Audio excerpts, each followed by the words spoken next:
Eli followed her, past the silent eyes, past the stillness. The further they walked, the quieter it became. Only one sound broke that silence. A sound behind them. A sharp inhale. Not like breathing, like smelling. Eli paused. He turned just slightly and saw her. A woman. Younger in face, older in energy. She stood still, but her nostrils flared. She was breathing him in. Her eyes were glowing faintly now, pale and hungry. Her jaw trembled. Nyoka'tu stopped, looked back. No. Just one word. Cold. Sharp. The woman flinched. Nyoka'tu's voice lowered. Control yourself, Soryah. Soryah lowered her head. Her fingers flexed. Her mouth twitched once. But she said nothing. She stepped back into the shadows and vanished. Eli looked at Nyoka'tu. His heart beat faster now. Nyoka'tu gave him a slow look. She hasn't fed in a while. She looked like she wanted to kill me. Nyoka'tu's smile was faint. No, she said, tilting her head. She wanted to worship you. But our kind does so differently. She turned again. Come, I want to show you something. Quieter. You are watching The Tales of the Savannah. Subscribe and be part of the tribe. Now let's get back to the story. The moment Eli stepped into the chamber, he forgot where he was. It was nothing like he imagined. The walls shimmered with golden veins, lit by hidden stones that gave off a soft, pulsing glow. Cushions lined the floor in lush patterns, inlaid with beads, velvet, and snakeskin. An incense filled the air, sweet, smoky, intoxicating. Gentle music, foreign and melodic, played from behind silk curtains as if the walls themselves were humming a lullaby. Nyoka'tu glided in beside him and sank gracefully onto one of the low cushions. She patted the space beside her. Come, she said, her voice gentle. You need not stand so stiffly. This is a place of comfort. Eli sat, cautious. Every part of him was alert, yet drawn in. She was stunning. There was no other word for it. The candlelight adored her skin. Her eyes, dark and deep, never left him. You live well, Eli said, trying to ease the tension in his voice. She smiled. Beauty is not only for the surface world, but behind the charm, there was something else. In the far distance, he heard something. A scream. It echoed faintly through the walls like a muffled cry. He stiffened. What was that? Nyoka'tu didn't even blink. She turned her eyes away, as if she hadn't heard it at all. The feeding room, she said lightly. Don't worry. It's far from here. Before he could ask more, she leaned in. Eli, she whispered, brushing imaginary dust off his shoulder. I want to ask you for something. He chuckled, trying to mask his unease. Another favor. Her smile widened, but her eyes didn't. Don't you think your people and mine could work well together? That caught him off guard. Work together? How? We are peaceful mostly. We value beauty, ceremony, discipline. He raised a brow. Do your people fight? Not particularly. He laughed once, bitterly. We need warriors, not dancers. The centaurs crushed us in the last battle. Nyoka'tu only giggled. Or maybe I mean another kind of working together. He flushed slightly, he leaned in. Heart racing, she leaned back. Her tone shifted. No, not that.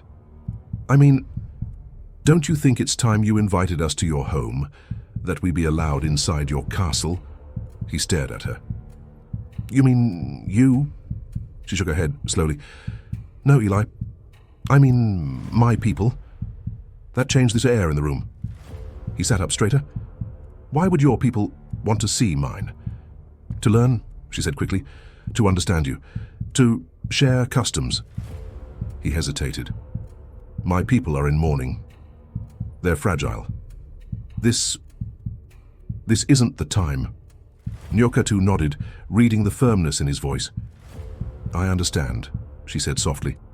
But the smile that followed, it wasn't disappointment. It was patience. The kind of patience that waited in the shadows. The kind that planned. Eli stood suddenly, his voice steady but his eyes clouded. "I must go now," he said. He had come here not knowing what to expect, drawn by the river and the woman who called herself Nyoka'tu. But now that he had seen the halls, the faces, and heard the screams, he was more confused than ever. This place was beautiful, yes, but also strange. Dangerously strange. Nyoka'tu rose from the velvet cushions with a small smile. "I'll walk you out." He almost told her no.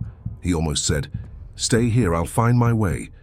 But the thought of passing her people alone, their eyes, their stillness, the way they watched him as though he was a deer walking into their teeth, he was safer with her.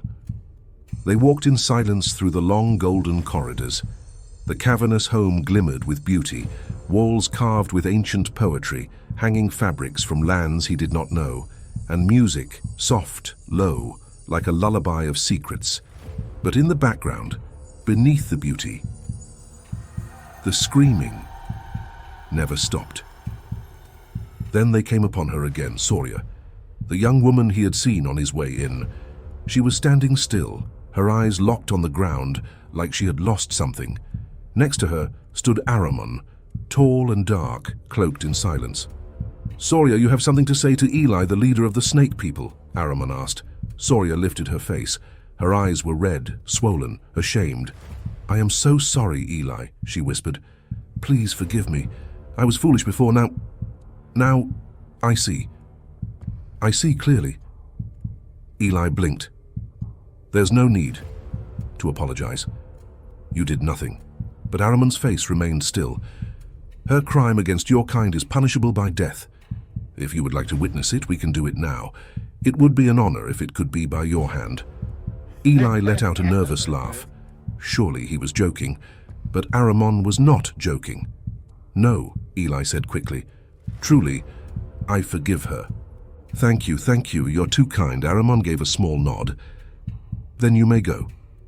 Remember, Soryah, this is mercy. Mercy you do not deserve." Eli shivered. There was something chilling in the way he said that, as if it were a lesson, a warning. He turned to Nyoka'tu, hoping for a chuckle, but her face was still. She simply said, "Shall we continue?" Ahriman spoke once more. "You're leaving already?" "Yes," Eli answered. Ahriman stepped forward, the light catching the sharp line of his cheek. "It would be good to see you again. Perhaps next time, with your people as well."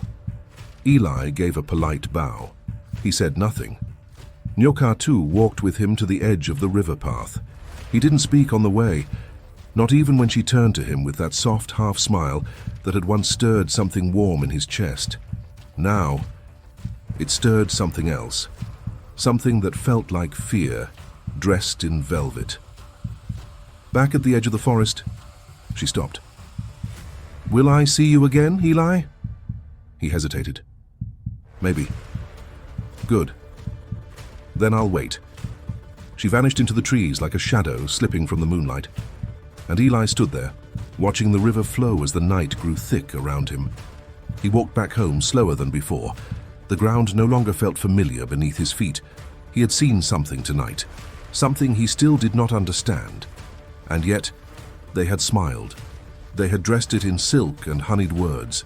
They had made cruelty into custom, and he had been their guest. What would he tell his people? He didn't know. Maybe he needed sleep, or maybe he needed to forget everything he saw. They walked in silence now. The trees whispered around them, but Sia heard none of it. His feet moved, but his heart pulled backward. Palesa walked ahead, fast, as if her grief could be outrun. At last, he spoke. "Palesa, we need to talk before we go any further." She stopped. Slowly, she turned to face him. "We've already spoken." "No," he said, his voice low. "You spoke." "I listened." The forest around them grew quiet. No birds, no rustling, only tension. "You said you would help," she said, almost a whisper. "I said I would come." Sia replied. I didn't say I would die. Palesa's face tightened. So, that's what this is? You think coming here is a death sentence?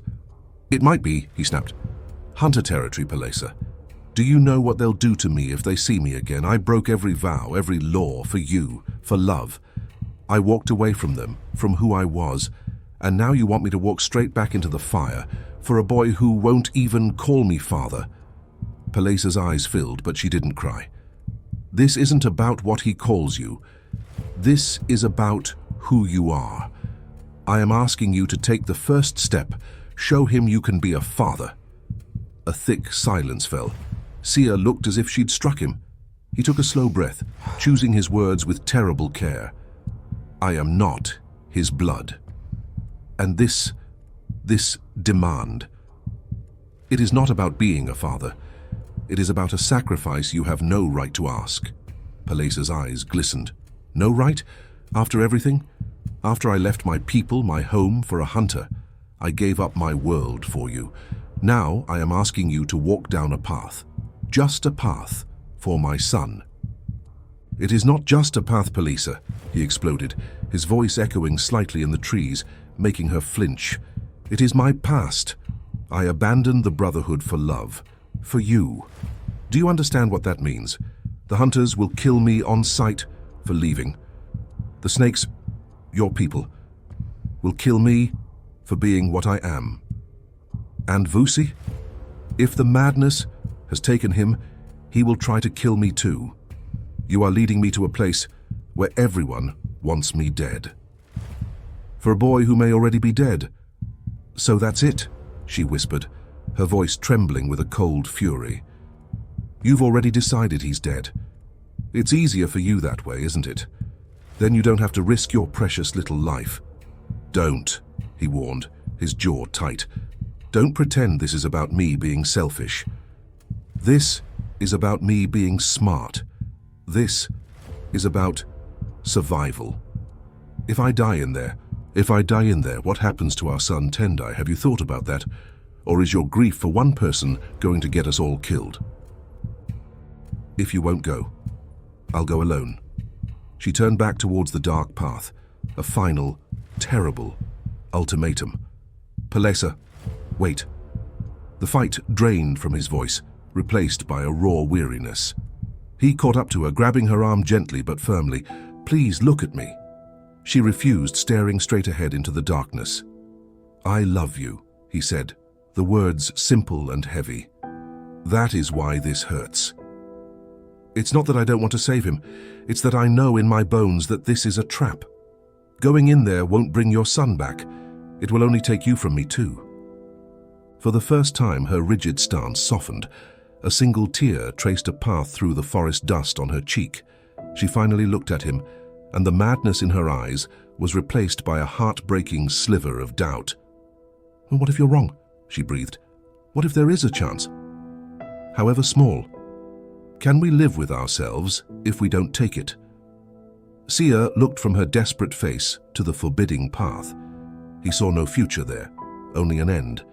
But he also saw that if he turned her away now, the woman he loved would be lost to him forever, consumed by a guilt he couldn't protect her from. He closed his eyes.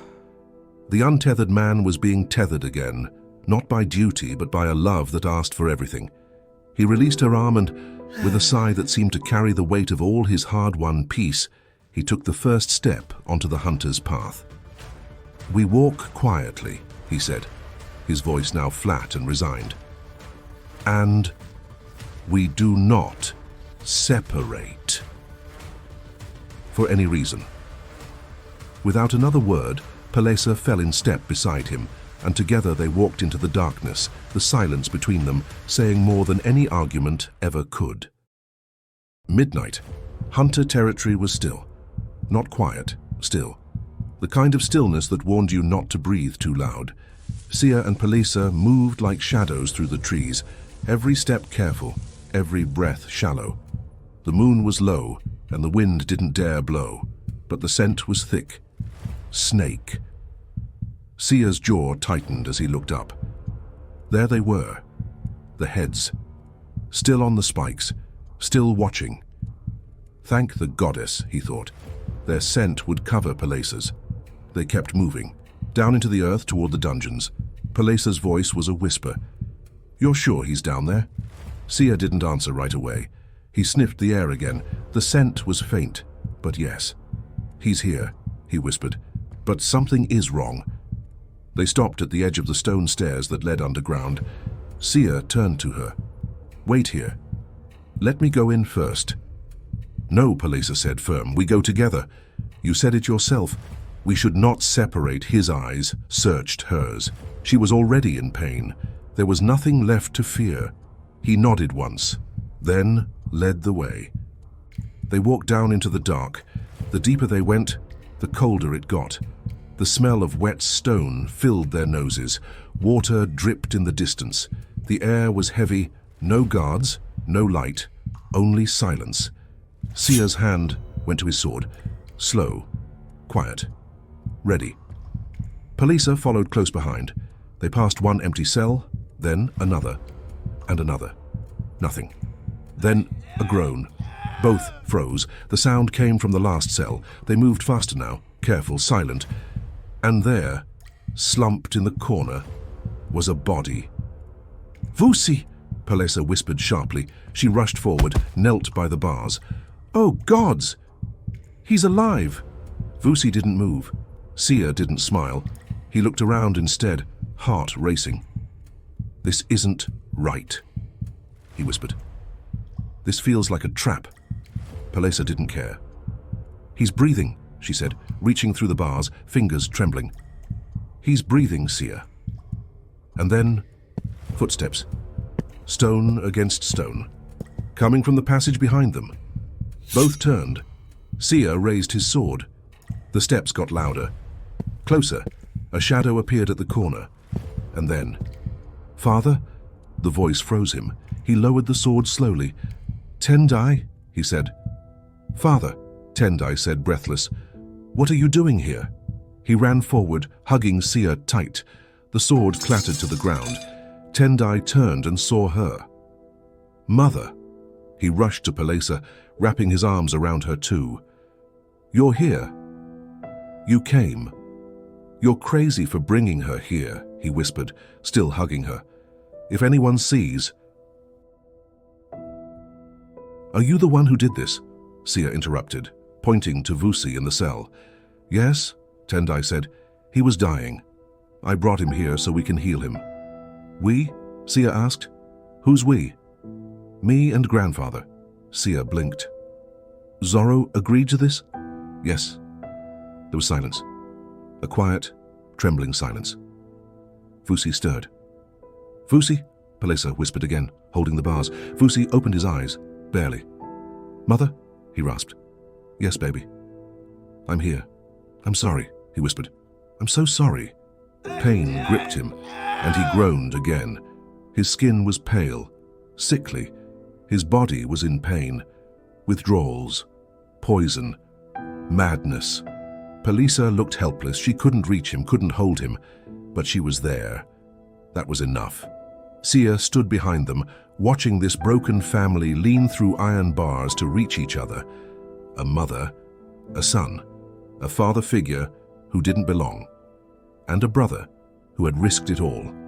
They were together now, but they were still in hunter territory, and outside these dungeon walls, danger slept with one eye open. For now, they had this moment. Just this moment.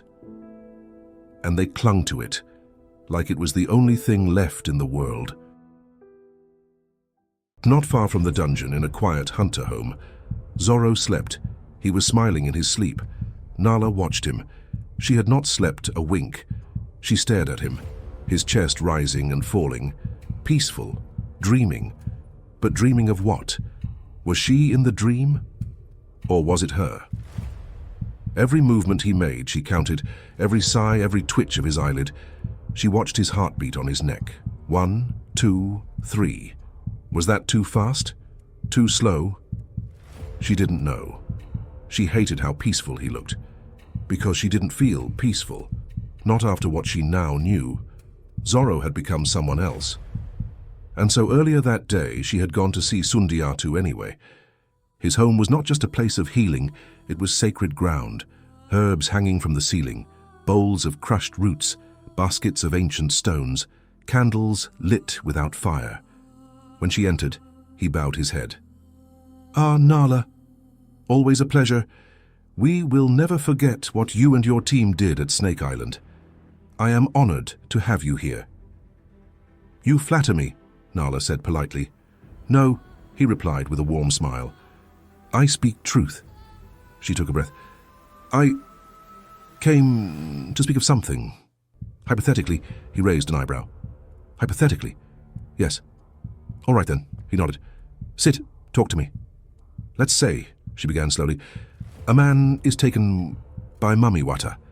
Sundiyatu leaned back and waved a hand. "No, no, no. Mami Wata does not take men, not fully grown ones, usually a child," Nala frowned. "It's hypothetical." All right, my apologies," he said, grinning. "Continue." She leaned in. "So this man," she said, voice tight, "is taken by Mami Wata. And let's say something happens. Intimately. Sundiyatu blinked once, and now the man is bonded to her. Is there a way to break the bond?" Sundiyatu squinted at her. "Nala, is this a real question, or are you pulling my beard?" "Hypothetical," she said again. "Right," he nodded. "Hypothetical." He scratched his chin.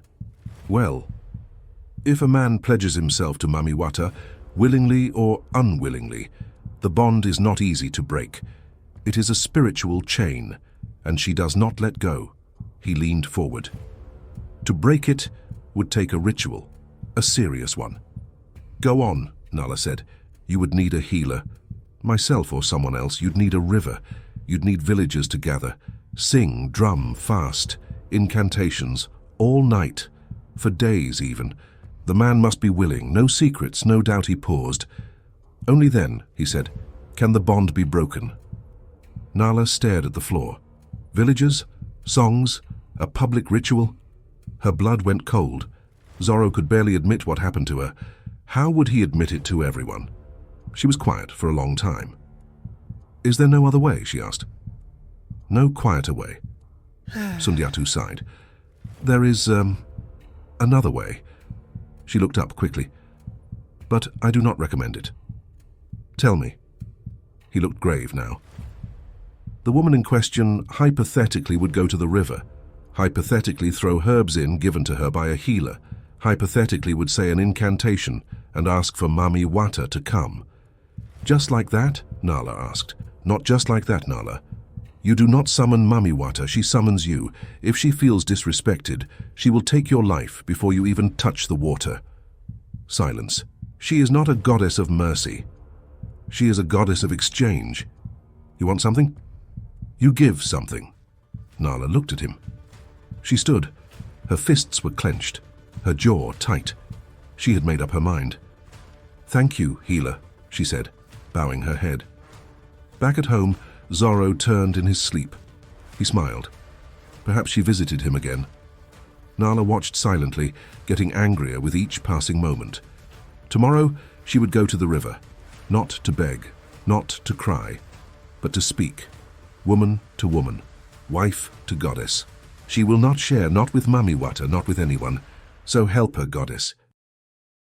It was still dark when the scream shattered the sky. A raw, sharp sound, not like fear, not like surprise. This was deeper. This was loss. Tharion's eyes were wide open already. He hadn't slept. The conversation with the elders played in his head all night, like a drum that would not stop beating.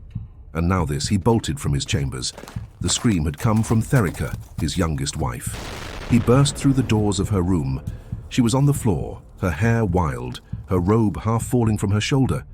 In her arms, their child, a baby boy. Still, too still. "He's not breathing, Tharion," she screamed. "He's not breathing." "What do you mean he's not?"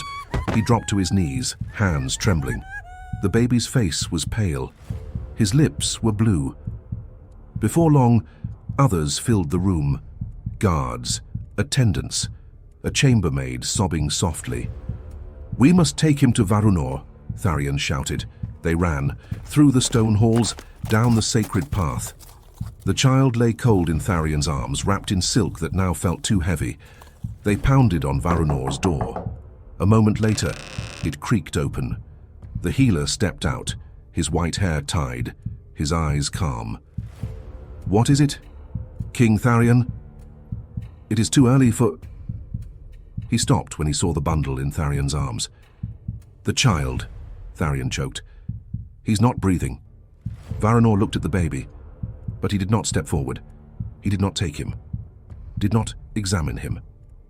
"He is gone," Varunor said simply. "He is with the ancestors now." A scream ripped the air behind them. Therica fell to the ground. "No! No! No! No! You're lying. Look at him. Do something." Varunor did not move. "He is gone," he said again. Therica's cries broke into sobs. She crawled to her baby, grabbing at the silk, shaking him, begging him to wake. "He was fine. Last night he was fine. He was laughing." Then her face changed, twisted into something dark. "It is her. It is Varashka. She did this." Tharion turned to her, startled. "Therica, she is a witch. She took the child that did not belong to her, and now the gods are angry. You gave her a sacrifice, Tharion, and now the gods have taken my child. Don't... She is cursed. The gods denied her a child for a reason, and now she's stolen one, and now..." She broke into sobs again. "She took my child. She took him from me." Tharion looked down at the baby. He couldn't speak. He looked at Varunor. "You haven't even tried. Why won't you try?" Varunor's voice was like stone. "Because there is nothing to try. He has returned to the dust." There was a pause. "You said it yourself, Tharion. You made a choice." He didn't say more. He didn't have to. Tharion's mind spun. A prince was dead. The elder's warning still echoed. "You are not God, Tharion. You play with what was not yours to give. Was this judgment?" He shook his head. "No. No. This was something else. Babies die. It happens. The ancestors do not take every child that dies. This was not punishment. It couldn't be. It couldn't be, because if it was, that means I killed my son." He felt Therica's eyes on him, burning. "You brought this upon us," she whispered. "You let her hold that child. And now I'll bury mine." She was shaking. "I will never forgive you." Tharion took the child. He handed the child to one of the guards. "Prepare him for the rites." He turned away. "Where are you going?" Varunor asked. Tharion didn't answer. He walked, past the guards, past the cries, past the stairs. He needed air. He needed silence. He needed to be away from all this, because if he stayed, he might have to admit the truth. And he wasn't ready. Not yet. Diallo was polishing his boots when the door burst open. He didn't hear a knock, just footsteps, fast, familiar. He turned. "Nandi?" She didn't answer. She walked straight up to him and held out an envelope. "What's this?" he asked, standing slowly. "Open it," she said. Stern. Cold. He took it from her hands, confused. The paper crackled as he unfolded it. His eyes scanned the lines. At first, nothing. Just numbers. Terms. Medical things. And then, he saw it. A name. A match. A result. He was not the father. His hands fell to his sides. The paper slipped a little.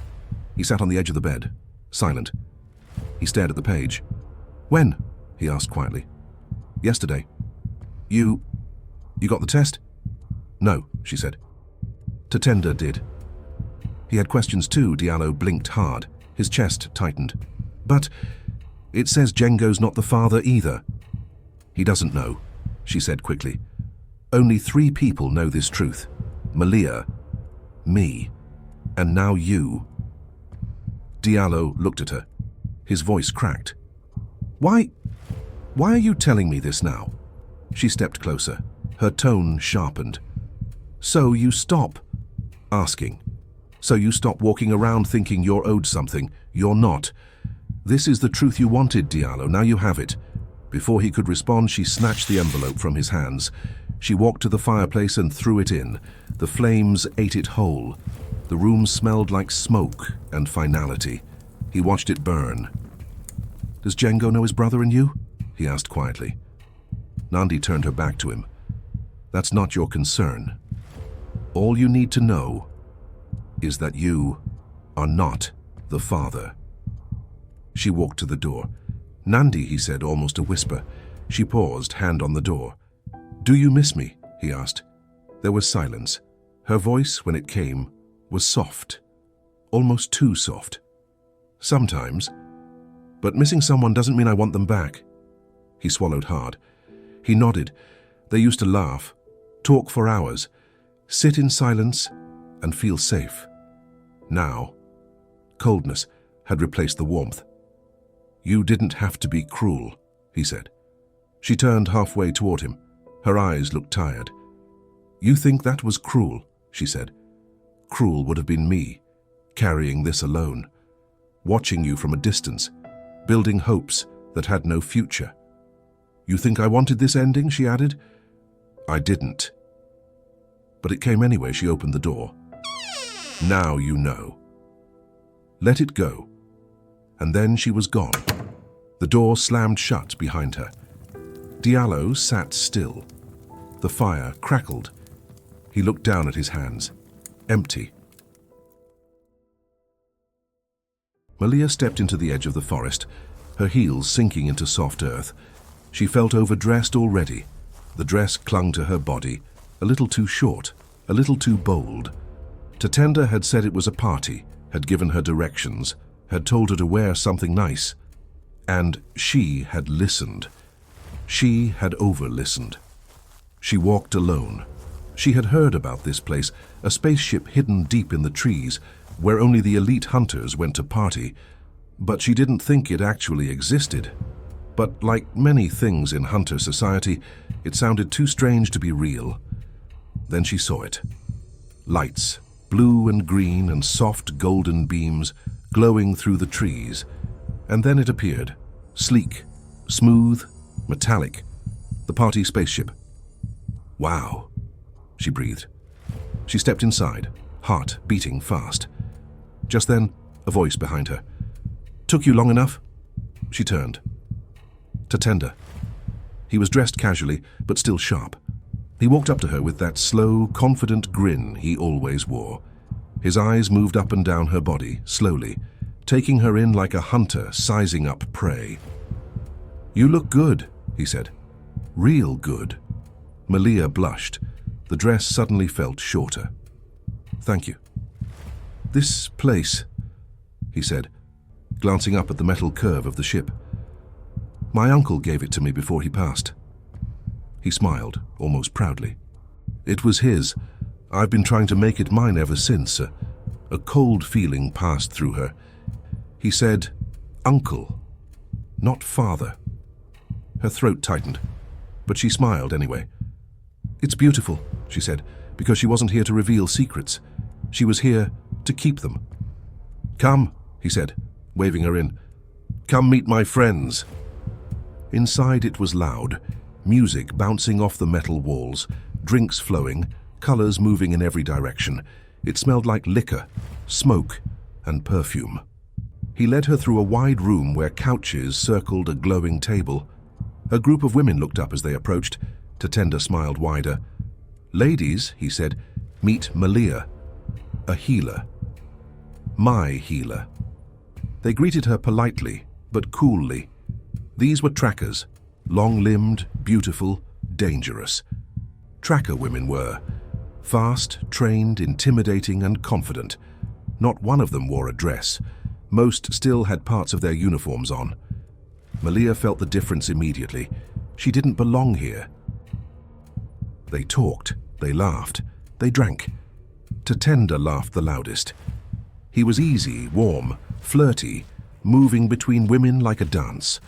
One kissed his cheek, another touched his chest. Malia smiled, but her fingers tightened around her glass. "This is how he is," she told herself. "He doesn't know yet. He doesn't know that I will be his wife." She laughed at one of his jokes, though her stomach churned. She watched the other women, their smooth skin, their easy jokes, the way they didn't flinch when he touched them. "I can forgive this," she thought, smile tight. Because she would be more soon, she would be the one. He asked her to dance. She said no, but he insisted. So she went. They danced, surrounded by flashing lights and hunters she didn't know well. And then he pulled someone else into a spin. They laughed too loud and kissed. She turned her face away. "He's just playing," she told herself. "He's young. He doesn't know better, but he will." She was already training herself to forgive, already learning the patience it would take, because one day she wouldn't just be a friend in a black dress, she would be his wife. She was burning on the inside, but her smile said otherwise, because she had made a promise to Nandi, and another to herself. She would hold secrets forever, and she would climb, even if she had to bleed to rise. And that, my dear Savanians, brings us to the end of this week's episode in our Snake People vs. Hunter series. I hope you enjoyed it as much as I did this week. Eli follows Nyoka'tu deeper into her people's cavern. A young woman, Soryah, sniffs him until Nyoka'tu stops her. In a soft room of comfort, Eli hears faint screams in the distance. Nyoka'tu asks if their peoples can work together and even visit his home one day, but Eli says his people are mourning. Later, Aramon stands with Soryah and offers Eli the right to end her life for her earlier disrespect. Eli refuses and forgives her.